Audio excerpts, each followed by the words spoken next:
ওই, বাথরুমের সব খুলছো কেন? কেন? খুললে সমস্যা কি? লজ্জা করে না বুঝি আমার? একটু পর তোমারও সব দেখবো, লজ্জা কিসের? ছি, কি বাজে কথা বলো। আমার কিছুই দেখবে না তুমি? তাহলে বাসর ঘরে বিড়াল মারবে কি করে? ওসব বিড়াল মারতে হবে না। বললেই হলো। তোমাকে আমি আদর করবই। ওকে আদর করো, তবে আমার ওসবে হাত দিবে না। নীলার কথা শুনে মুচকি হেসে হ্যাচকা টান মেরে নীলাকে নিজের বুকের মাঝে আনতেই নীলা হালকা শীতকার দিয়ে ওঠে। আহ জান, এমন করো না। কেমন করলাম আমি জান? জানি না, আমার কেমন কেমন যেন লাগছে। আদর খেতে ইচ্ছে করছে? জানি না, আমার শরীরে কুটকুট করছে। প্লিজ চলো বিছানায় যাই। কথাটা বলে নীলা আমার শক্ত করে জড়িয়ে ধরে থরথর করে কাঁপতে থাকে, যেটা দেখে আমি ওকে কোলে তুলে নিয়ে চলে আসি রুমে। নীলাকে বিছানায় শুয়ে দেই। যেই বাথরুমে আসতে নিব অমনি নীলা আমার হাত ধরে হ্যাঁচকা টান মারতেই ওর উপর গিয়ে পড়ি আমি। নীলা আমার মুখের দিকে টিপ টিপ চাহনিতে তাকিয়ে নেশা লাগানো কণ্ঠে বলে, এই বর, তখন না বললে আদর করবে আমায়? তাহলে চলে যাচ্ছ কেন? আমি মুচকি নিজের একটা আঙ্গুল নীলার মুখের উপর আলতো করে বোলাতে বোলাতে বলি, আমি বউ যে বারণ করেছে তাকে ছুতে। থুর, ওটা এমনিই বলেছি। এখন আদর করো তো, নয়তো আমি। বাকিটা নীলাকে বলতে দিলাম না, তার আগে 4 ঠোঁট এক করে দিয়ে নীলাকে নিয়ে হারিয়ে যায় সুখের রাজ্যতে। কয়েক ঘন্টা পর টিপ টিপ চোখে নীলার দিকে তাকাই আমি।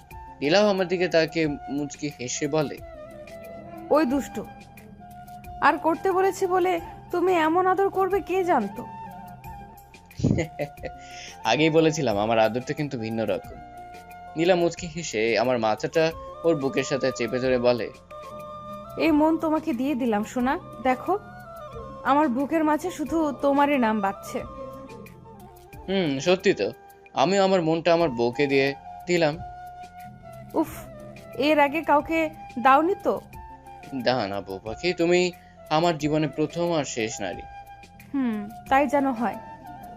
আমি কিন্তু সতীন, একদম সহ্য করব না। আমিও সতীন আনবো না, কারণ আমার বোনটা যে আমার নীলা পাখিকে দিয়ে দিলাম। কথাটা বলে নীলার মুখের উপর চলে আসা অবাধ্য চুলগুলো নীলার কানে গুঁজে দিয়ে নীলাকে জড়িয়ে ধরে বলে, ওই বউ, তোমাকে আবার আদর করতে ইচ্ছে করছে। তো করছো না কেন সোনা? আমার সব কিছুই তো তোমার। নীলার কথা শুনে বিজয়ের হাসি দিয়ে নীলার গুলো চেপে ধরে হারিয়ে যায় আবারও সুখের রাজ্যতে। ভোর 5টা, ক্লান্ত দেহ নীলার ওপর এলিয়ে দিতেই নীলা আমার মাথায় হাত বুলিয়ে দিতে দিতে বলে, এই তোমার হয়েছে তাহলে? এখন আর পারবো না, ভীষণ ক্লান্ত হয়ে গেছি। আর পারতেও হবে না। এইভাবে কেউ রাক্ষসের মতো আদর করে নাকি? উফ, পুরো শরীর আমার ব্যথা হয়ে গেছে। নীলার কথা শুনে হালকা একটা হাসি দেই, এমন সময় দরজায় কেউ নক করে। নীলামা, তোর স্বামীকে ডেকে বল নামাজ পড়ে নিতে। নীলা যেই আম্মুরটাকে সাড়া দিতে যাবে অমনি ওর মুখ চেপে ধরে ফিসফিস করে বলি, হেই জান, এক ডাকে সাড়া দিতে নিয়েছিলে কেন? তো কি করব, যতই হোক শাশুড়ি আম্মু ডাকছে আমায়। ছি, কি লজ্জা, আম্মু সব বুঝে ফেলবে, আমরা রাত জেগে লুডো খেলছিলাম। চুপ দুষ্টু, এসব সবাই করে, তার ব্যতিক্রম আমরাও না বুঝলে। এমন সময় আম্মু আবারও ডাক দেয়। তৌফিক, উঠেছিস নাকি? তোর বাপ জানকে ডেকে পাঠাবো তোকে তোলার জন্য। আর চুপ করে থাকতে পারলাম না, সারা দিয়েই ফেললাম, কেননা আমার হিটলার বাবা এমনিতে অনেক রেগে আছে। হ্যাঁ আম্মু, উঠেছি। এখানে আবার বাবাকে ডাকার কি আছে? নামাজ পড়ে নিয়ে আমি গেলাম। আর মনে রাখিস, সোজা আঙ্গুলে ঘি না উঠলে আঙ্গুল বাঁক করতে হয়। এমন সময় নীলা খিলখিল করে হাসতে হাসতে বলে, শাশুড়ি আম্মু, আঙুল বাঙা করতে হবে কেন? বাসায় কি চামচ নেই? হুম, আগে ছিল না, তবে আজ থেকে আছে।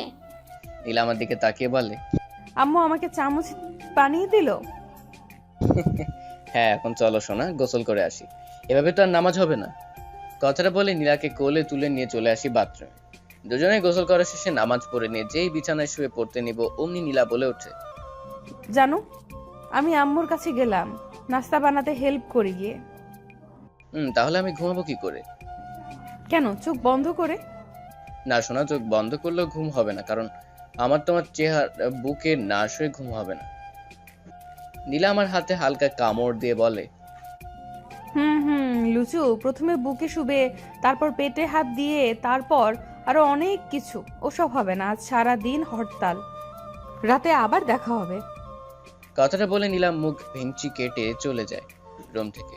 আমি অসহায়ের মতো বিছানায় শুয়ে থাকি। ও হ্যাঁ, আপনাদের পরিচয় দেয়নি, আমি তৌফিক। বাবা মার একটাই মাত্র সস্তা বাপজান, সরকারি চাকরিজীবী, আর আম্মা যান গৃহিণী। আর আমার বউ মানে নীলা আমার আপন ফুফুর মেয়ে, মানে ফুফাতো বোন, এখন আমার বউ। ফ্ল্যাশব্যাক। পার্কে একজোড়া কাপল দাঁড়িয়ে জোড়াজুড়ি করে বসে আছে, মানে আমি আর নীলা, দুজনের মুখেই তেমন কথা নেই। এমন সময় আমিই বলে উঠি, এই ফুফাতো বোন, বউ এভাবে জরুরি তলব করলে কেন আমায়? চুপ, মামা তো ভাই বল, অনেক বড় ঘটনা ঘটে গেছে। কি হয়েছে বলো?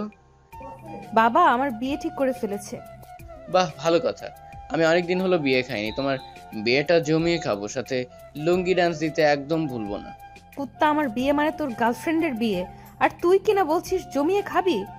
হ্যাঁ, প্রথমে পোলাও গোস্ত খাবো, তারপর বর আসার আগেই আমার বউকে নিয়ে ভেগে যাব। নীলা আমার কথা শুনে মুচকে হেসে বলে, কিন্তু জনাব, বিয়েতে আমার পুলিশ অফিসার মামা মানে আপনার বাপজান বিশেষ গার্ডের ব্যবস্থা করেছে, পালানোর পথ নেই। আরে ধুর বউ, ওসব কিছুই হবে না, চলো আমরা একটু প্রেম করি। কথাটা বলে চুলের মাঝে নাক ডুবিয়ে দিয়ে নীলার পেটে স্লাইড করতে থাকি। সারাদিনে বিয়ের আমের সাথে চারপাশে পুলিশ দিয়ে ঘেরা, এমন সময় বাপজান আমার সামনে এসে বলে, ওই তুই এভাবে বাড়ির পিছনের দরজায় কি করছিস চোরের মতন? আরে বাপজান, পুলিশ সামনে পাহারা দিচ্ছে, তাই এমন পেছনের দরজায় দাঁড়িয়ে আছি, যদি নীলা জেগে যায় তাই দিক দিয়ে। হ্যাঁ তাও তো কথা, তুই পাহারা দে, আমি যাই।